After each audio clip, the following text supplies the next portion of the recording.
సాహితీ మిత్రులకు నమస్కారం. వనజా తాతినేని కథల ఛానల్కు సుస్వాగతం.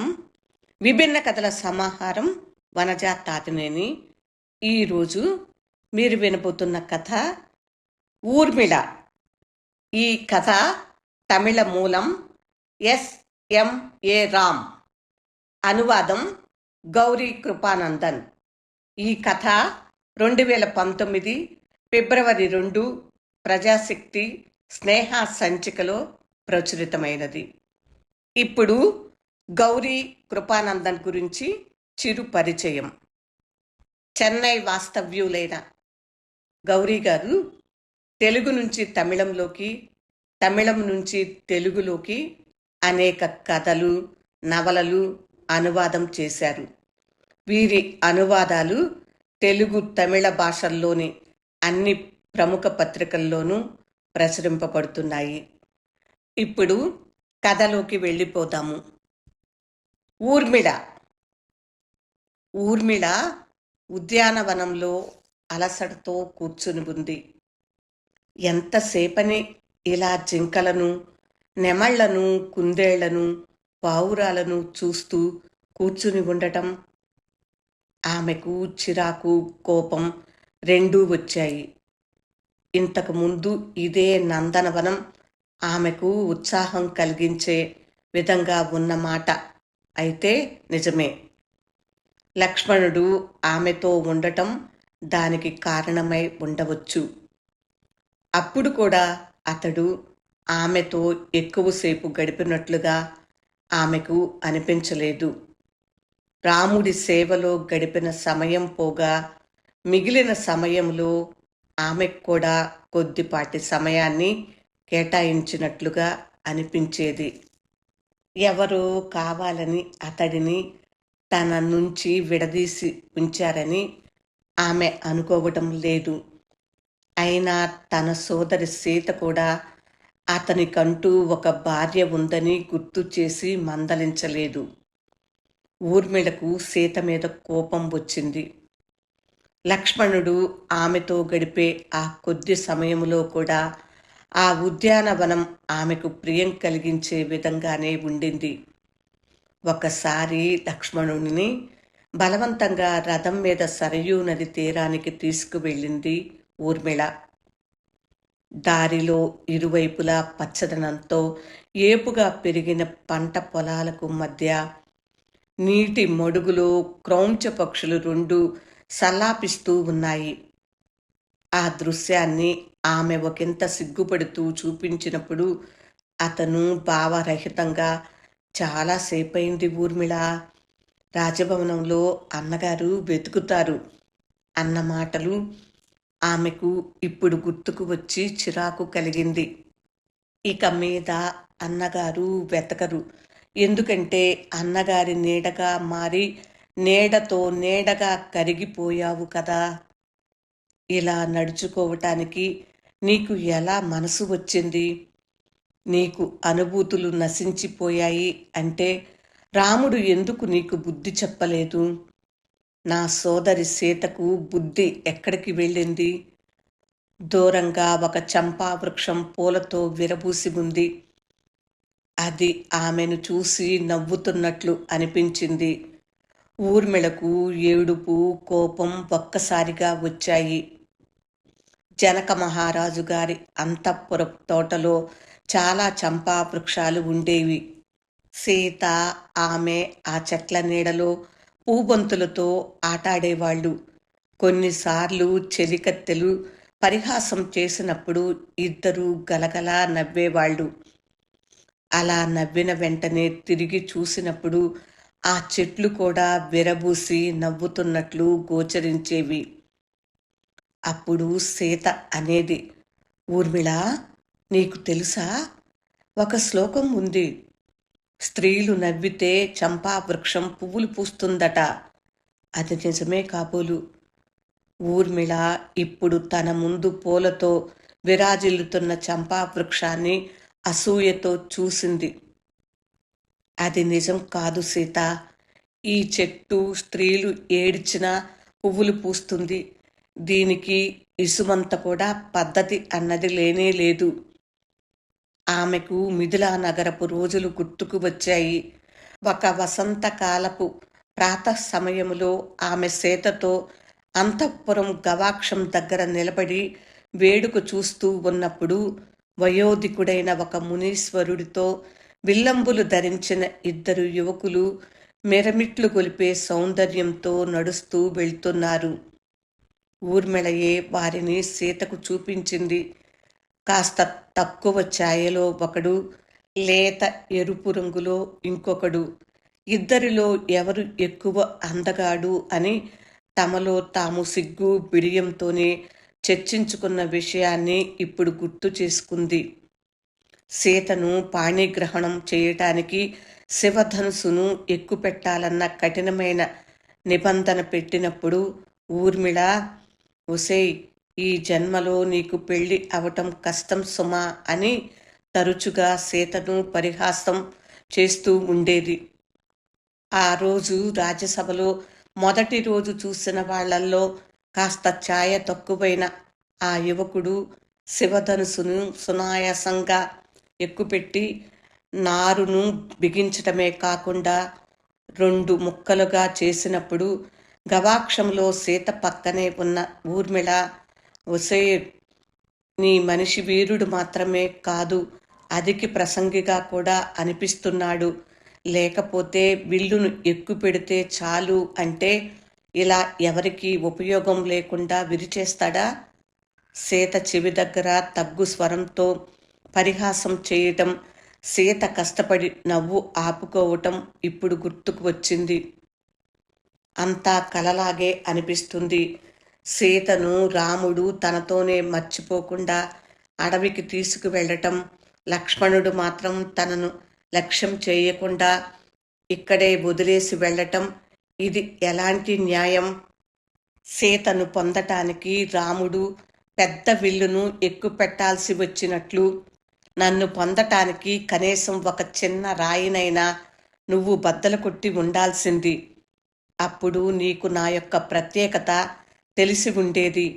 కానీ నేను నీ ప్రయత్నం లేకుండానే సీతతో పాటు కొసరుగా నీతో అయోధ్యకు వచ్చిన దాన్ని. ఆమె కోపం ఇప్పుడు తండ్రి జనకుల మీదకి మళ్ళింది. సీత మాత్రం మీకు ఎలా గొప్ప అయ్యింది? ఆమెకు మీరు ఒక నిబంధన ఉంచినట్లు నాకు మాత్రం ఎందుకు ఉంచలేదు? కొద్దిసేపటి క్రితం చెలికత్తె సుమంత్రుడు తిరిగి వచ్చిన వివరాన్ని ఆమెకు తెలియజేసింది. వాళ్ళు ముగ్గురు సరయూ నది తీరాన్ని దాటి రాత్రికి రాత్రే అడవిలోకి ప్రవేశించిన వర్తమానాన్ని సుమంత్రుడు మోసుకు వచ్చాడు. తమసా నదీ తీరం దాకా వాళ్లను వెంబడించిన అయోధ్య ప్రజలు నిరాశతో ఊరుకు తిరిగి వచ్చేశారట. ఎవరో సుకుమారమైన ఆమె భుజాలను నొక్కిపెట్టారు. లక్ష్మణుడు మనసు మార్చుకుని తిరిగి వచ్చేశాడేమో భ్రమతో ఊర్మిళ తిరిగి చూసింది.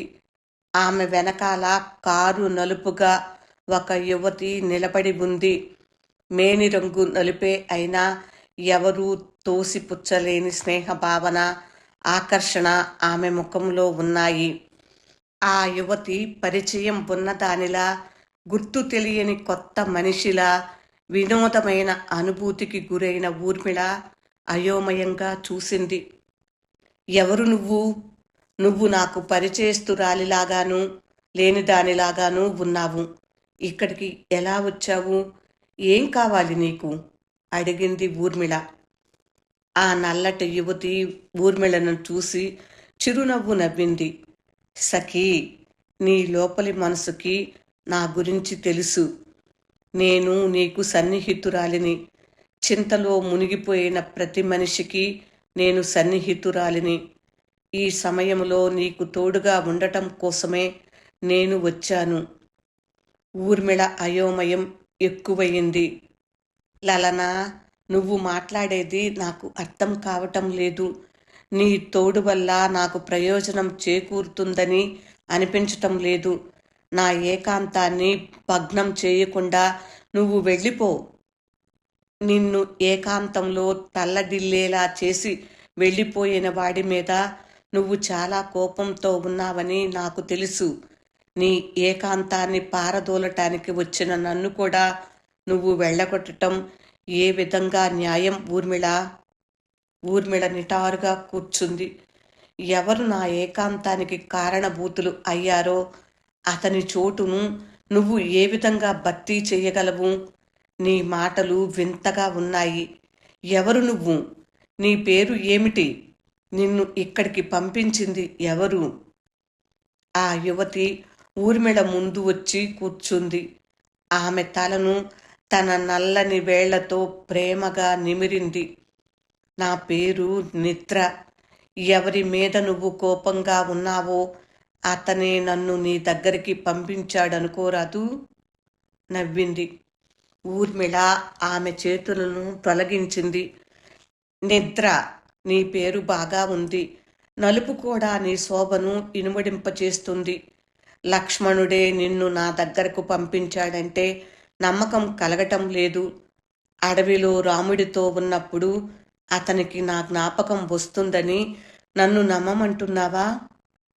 అయినా ఆ యువతి చెప్పింది నిజమే అయి ఉండాలని ఊర్మిళ మనసు ఆరాటపడింది. లక్ష్మణుడు చేసింది అన్యాయమే అయినా అతని మనసు రాయి కాదు. ఊర్మిళ మనసును గ్రహించిన నిద్రాదేవి అన్నది, లక్ష్మణుడు కనికరం లేనివాడు కాదు ఊర్మిళ. సందర్భాలు, పరిస్థితులు మనుషుల చేతులను కట్టిపడేస్తాయి. రాముడు కూడా సీతను అయోధ్యలోనే ఉండమని బలవంతం చేశాడు. కానీ సీత మొండిగా అతనితో వెళ్ళింది. నువ్వు అలా హఠం చేసి లక్ష్మణుడితో ఎందుకు వెళ్ళలేదు? ఊర్మిళ విరక్తిగా నవ్వింది. అభిప్రాయం అడిగితే కదా హఠం చెయ్యటానికి. అదీ కాక నా భర్త కోపిష్టి అన్నది నీకు తెలియదా? కోపం అతని బలమా లేక బలహీనమా అని నాకు తెలియదు.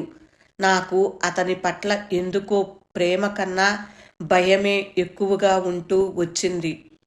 శాంత స్వరూపి అయిన అన్నగారికి పూర్తిగా వ్యతిరేకమైన బింబం.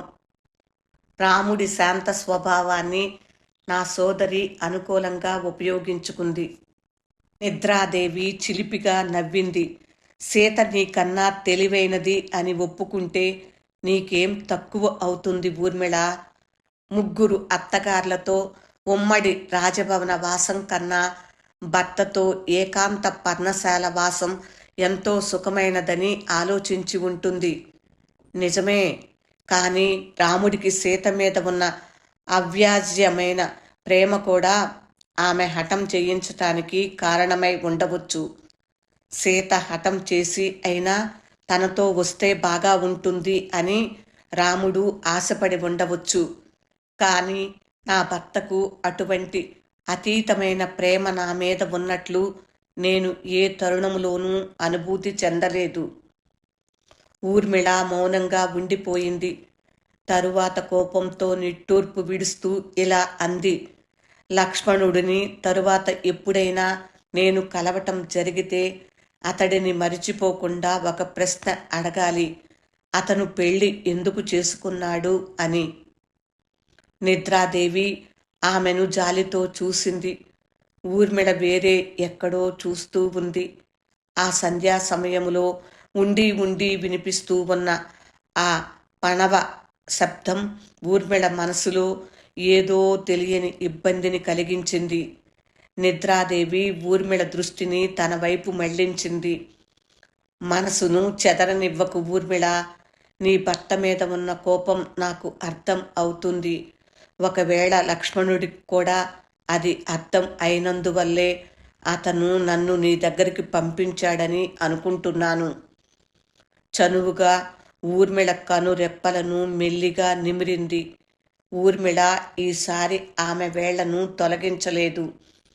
ఆ స్పర్శలో ఉన్న మృదుత్వం ఇప్పుడు కావలసి వచ్చినట్లు అనిపించింది. నన్ను నమ్ము సఖీ. లక్ష్మణుడికి నిజంగానే నీ పట్ల శ్రద్ధ ఉంది. ఒంటరితనపు భారాన్ని నువ్వు కొంచెం కూడా అనుభవించకూడదని 14 సంవత్సరాలు మెలకువతో ఉండి త్యాగం చేయబోతున్న నిద్ర మొత్తాన్ని నీకు సంక్రమించేలా చేయటానికి నన్ను పంపించాడు. ఈ ఏర్పాటులో మీ ఇద్దరికీ లాభం ఉంటుంది. పాపం అతను మాత్రం ఏం చెయ్యగలడు?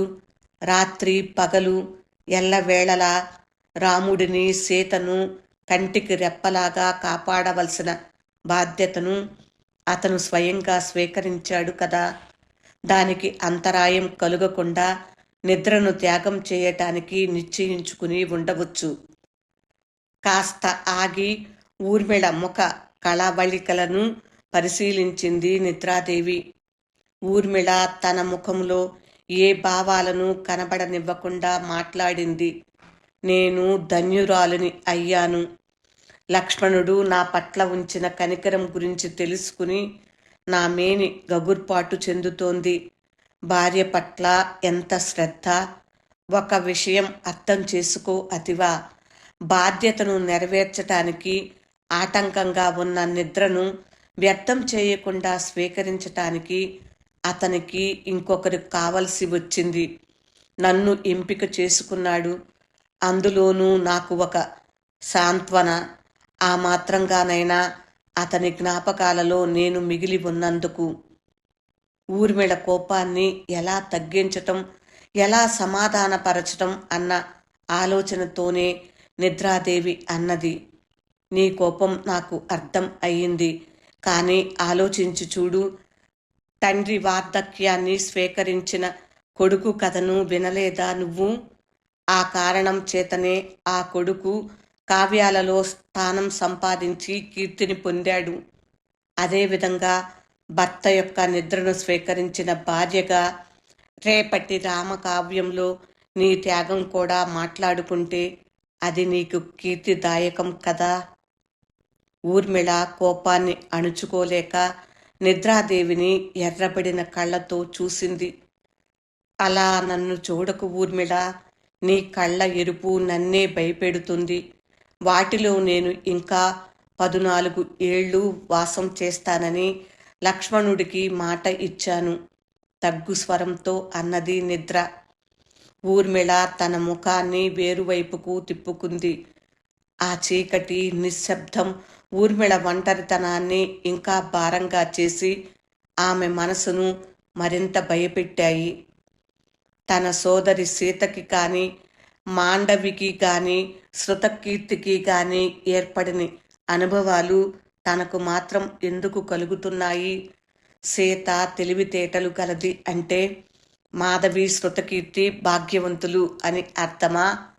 భర్త ఎక్కడికి వెళ్ళినా అతని నీడలాగా వెళ్ళటమే భాగ్యమా? భర్త నీడ మాత్రమేనా భార్య? స్త్రీకి కూడా పురుషుడిలాగే స్థూలదేహం ఉంది కదా. నేను లక్ష్మణుడి నీడను కాను.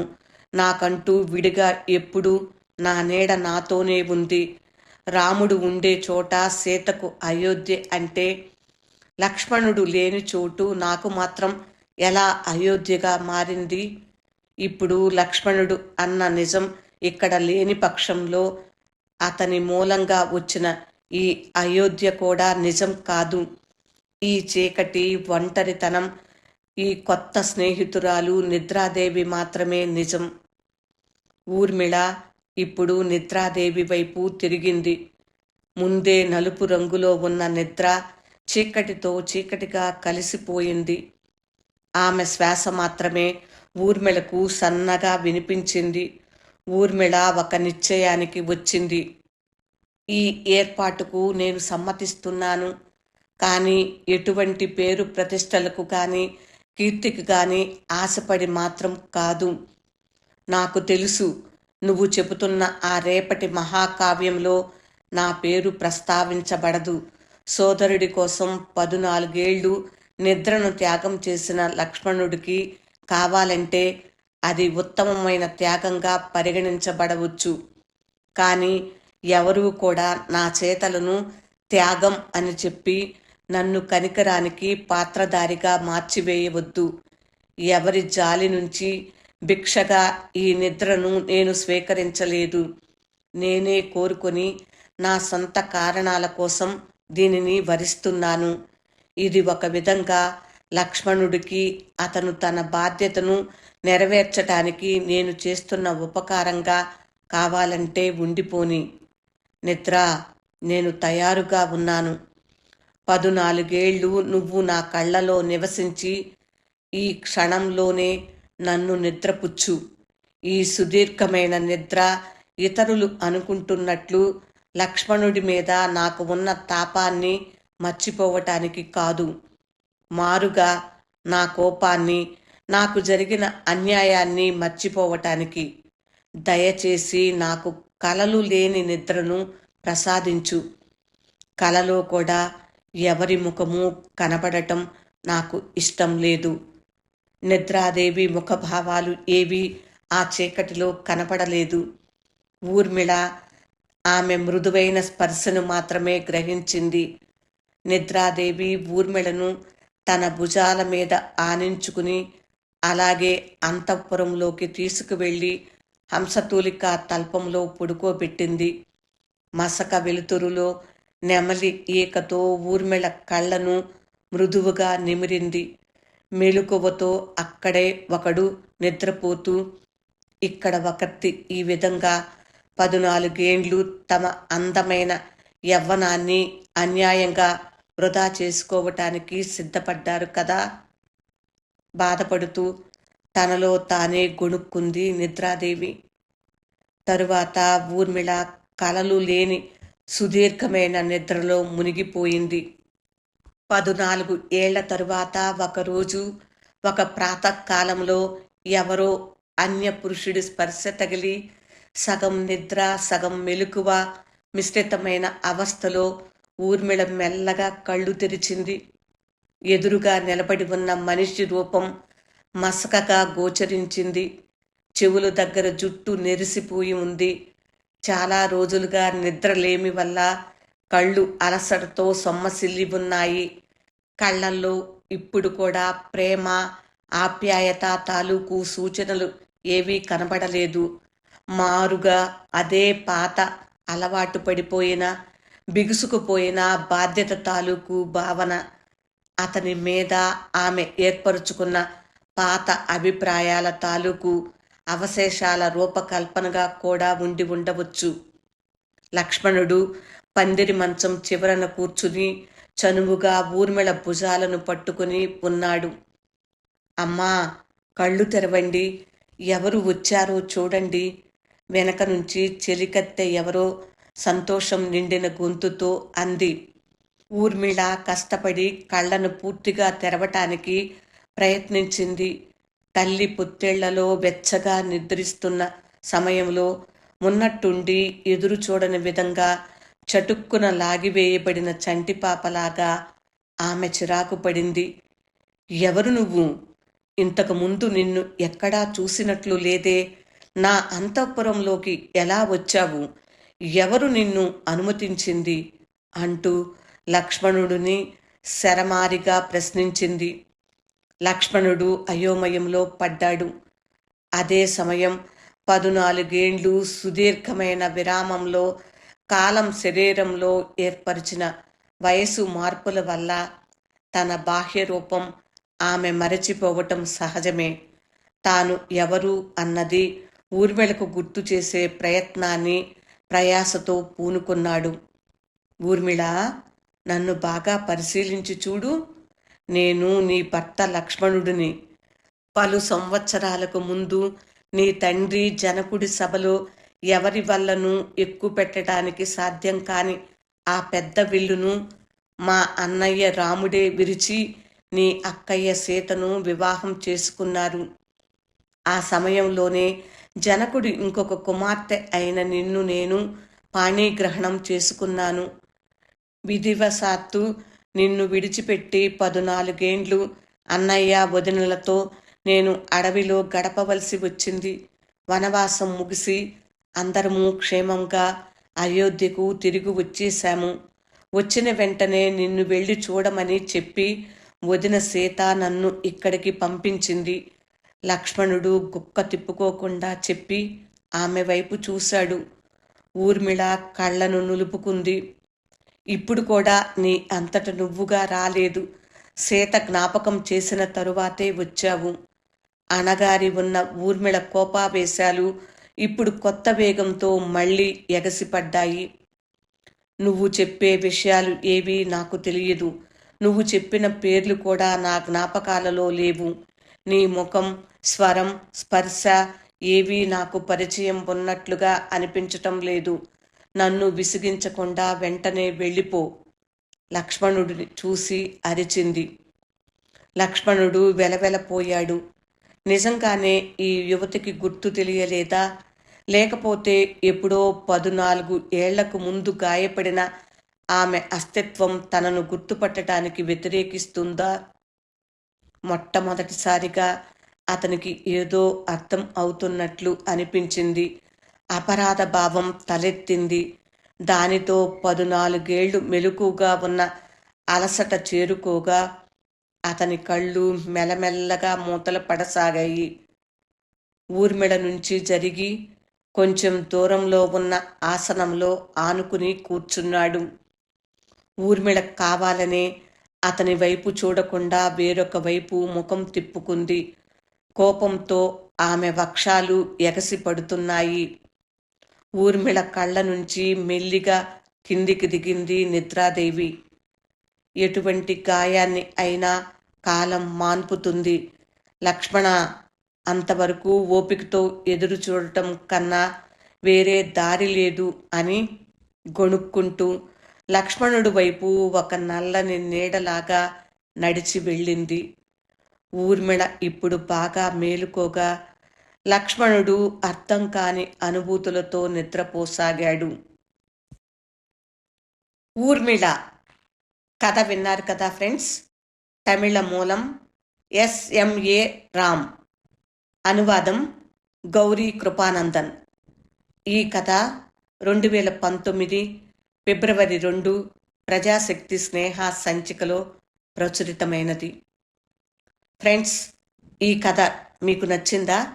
నచ్చినట్లయితే లైక్ చేయండి. ఇంకా మీ స్నేహితులకి, మీ బంధువులకి షేర్ చేయండి. నా ఛానల్ సబ్స్క్రైబ్ చేసుకోనట్లయితే వెంటనే సబ్స్క్రైబ్ చేయండి. ఇలాంటి విభిన్నమైన కథలు వినిపించటానికి నేను ప్రతిరోజు వస్తూనే ఉన్నాను. ఈ విభిన్నమైన ఊర్మిళ కథ మీకు నచ్చిందనే భావిస్తాను. మీ స్పందనని కామెంట్ బాక్స్లో తెలియచేస్తారు కదూ. ఈ కథని వినిపించటానికి అనుమతినిచ్చిన గౌరీ కృపానందన్ గారికి హృదయపూర్వక ధన్యవాదాలు తెలుపుకుంటున్నాను. మరొక మంచి కథతో మళ్ళీ రేపే వచ్చేస్తాను. ఉంటాను మరి. విభిన్న కథల సమాహారం వనజ తాతినేని. వింటూనే ఉండండి. పూర్తిగా విన్నందుకు హృదయపూర్వక ధన్యవాదాలు. నమస్తే.